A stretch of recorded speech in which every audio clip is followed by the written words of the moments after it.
बिस्मिल्लाहिर्रहमानिर्रहीम बिस्मिल्लाहिर्रहमानिर्रहीम। प्लीज़ इस चैनल को लाइक करें, शेयर करें और वीडियो को शेयर करें और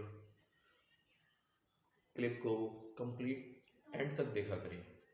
आज मैं आपके लिए लेकर आया हूँ इमाम मोहम्मद बाक़र अलैहिस्सलाम का दौर। इमाम मोहम्मद बाक़र अलैहिस्सलाम का दौर 19 साल था।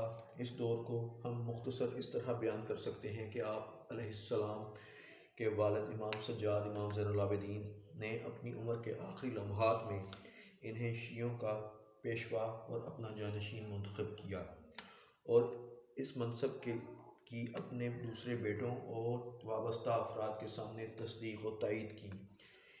एक संदूक जो रिवायत की ज़बान में इल्म और दानिश से पुर या रसूलुल्लाह सल्लल्लाहु अलैहि वसल्लम के हथियार से भरा हुआ था। इमाम सज्जाद अलैहिस्सलाम ने इसकी निशानदही फरमाई और फरमाया कि ए मोहम्मद, इस संदूक को अपने घर ले जाओ और इसको अपने दूसरे लोगों से खिताब करते हुए फरमाया, इस संदूक में दिरहम और दीनार में से कोई चीज़ नहीं बल्कि ये इल्म से भरा हुआ है। गोया इस तरह से और इस ज़बान में हाज़रीन के सामने इल्मी और फ़िक्री रहबरी और इनकलाबी क़यादत की मीरास पाने वाले का तारुफ इमाम सज्जाद अलैहिस्सलाम ने करवाया।